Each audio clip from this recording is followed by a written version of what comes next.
unhauling before you haul. That's magic. Does this book serve me? Do I want to see this book on my shelf for the next 10 years, love? Hi, it's me, Joella, again. I just wanted to come here and talk about TBRs. I understand that's a sensitive topic for a lot of people, like, my TBR is too big. Oh my gosh, how am I gonna read all these books? Love, it's okay. Honestly, it's okay to have a big TBR. It's okay to have a small TBR. Oh, by the way, TBR means to be read, just so you know. It's absolutely okay to have like a lot of books on your to be read pile or on your bookshelf, and it's totally fine to have very few. What I'm trying to say here on this video, what I want to talk about is just being mindful when buying books. There's a big talk on consumerism related to Booktube and how it makes people read more books and, you know, are influenced by the media. Oh my gosh, you know.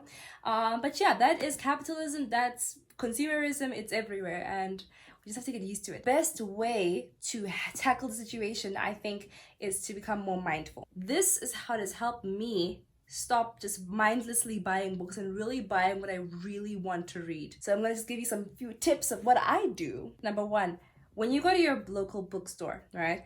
Wherever you're buying books, let's say not online. Online, it's a bit tricky. We'll talk about that later. You go to your bookstore and you take about 10 books, right? 10 beautiful fantasy books, fiction, whatever, poetry, all like a big stack like this, right? I don't know if you're able to do this at your bookstore, but at my bookstores that I go to, they're allowed to keep your books for 7 days. So you can take these books that you've taken, right? These 10 or so books, go to the desk and say, hi, I'm gonna come back in a few days. Is it possible if you can keep these books for me for the next week? Then your local bookstore clerk will say, yes, ma'am, we can keep these books. Absolutely, we can keep them, but only for 7 days, ma'am. 7 days only, seven days, right? So that's how much time you have. Now take advantage of that. You go home without buying any books and you just chill, right? You just think, you know, watch Booktube, do whatever the heck you want when you're at home, eat broccoli, I don't know. Go home, think about it. Like really think, am I going to read these books? Look at the books that you already have that are unread at your shelf and think, do I really need this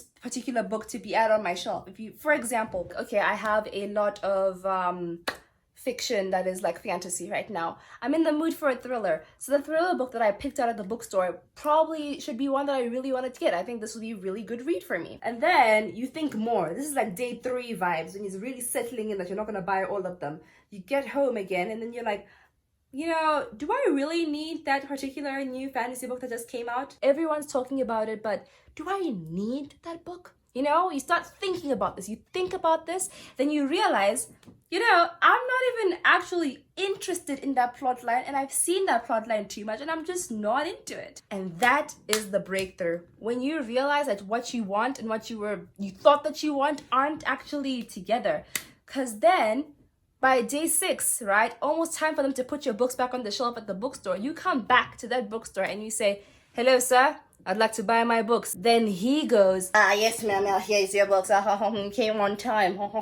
And then you strategically take your little shelf, go stand somewhere else by a table that's in the bookstore or whatever, and you just look at that pile and start taking out books that you know you don't want anymore. Books that you know you're not going to read, books you know you're not going to get to, books that you know you're just getting for the hype.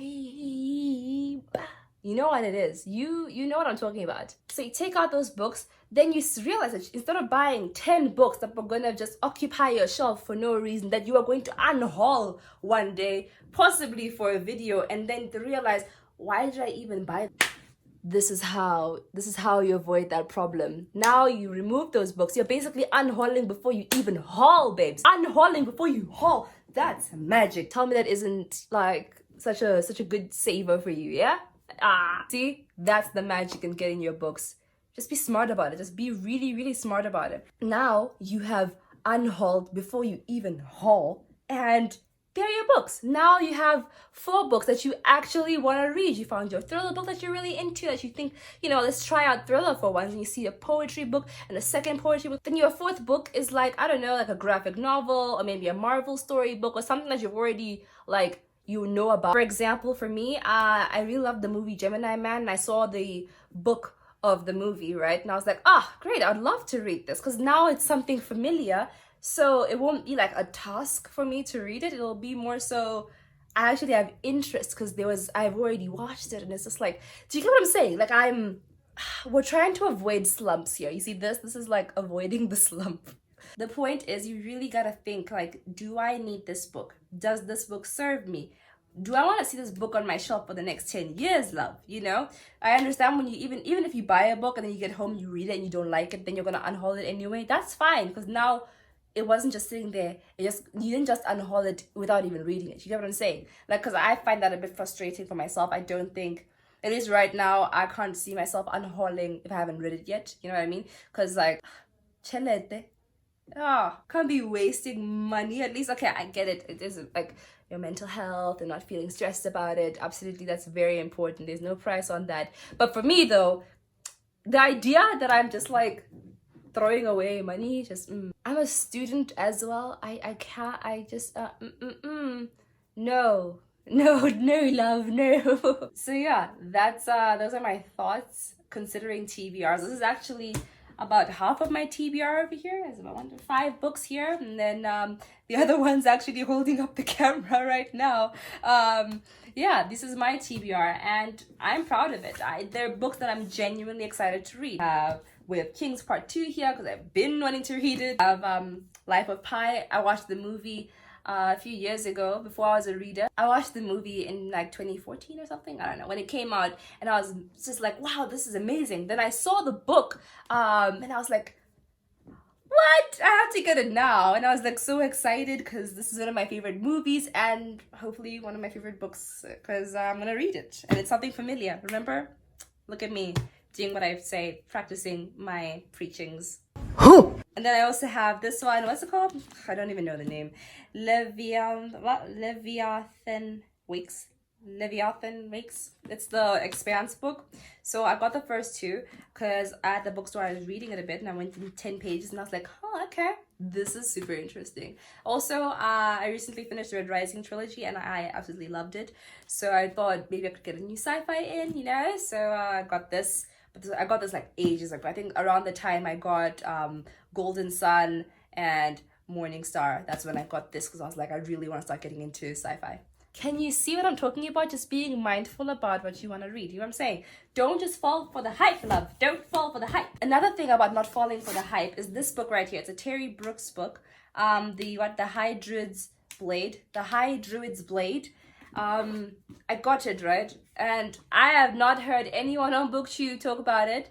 And I saw it and I was like, oh, this doesn't look interesting. Like, no one talks about it. Then I realized, hold up. I'm interested in this book. I want to be the one to start the conversation.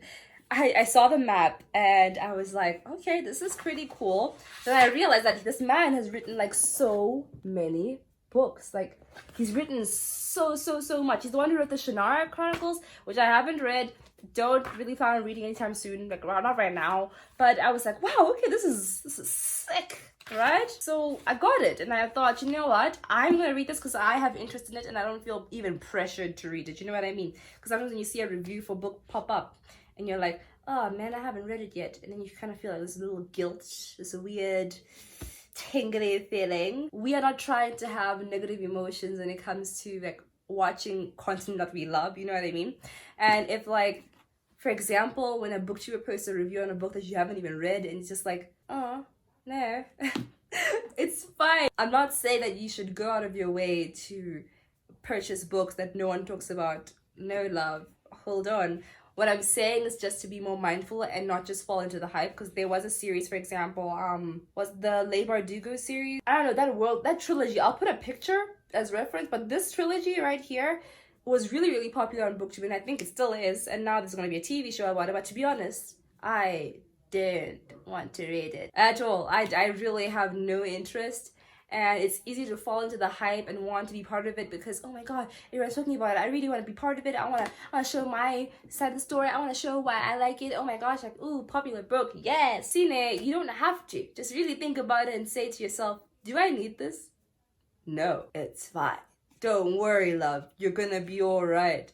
And if you need to take a break from Booktube, that's totally fine. So it's coming from a good place, like, you know, I don't want to feel wasteful, I don't want to feel like I'm not reading enough, you know, that's your own guan. But if it's to a point where it's like people affecting how you feel about your books, I don't think that that's okay, because that's when you start having these negative emotions, and you don't want to have those. You don't want to have little tornado happening inside your heartstrings every time you open a booktube video on YouTube or see a notification. You don't want that, love. You don't want that. What I think a lot of people do want is to feel less pressured by booktube, because to some degree we all feel pressured. You know, even I do that to some degree. I'm like, ooh, new book.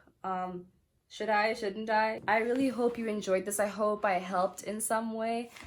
This wasn't very structured. I think I could make a more structured video in the future, but for now this is what I've got. Yes. Oh, by the way, I also wanted to point out that this method of like TBR thinking and mindfulness can be applied to online shopping. I don't really buy books online because I have technophobia, but I guess you could apply it online. Like maybe you don't click I don't know, like to like buy the thing, like put your card number and all that until like 7 days have passed and you've really taken the time to think about it and not just buy it on the spot. By the way, comment, chat with me. I love talking in the comments, you know. Let me know what you thinking, girl. Let me know what you thinking, boy.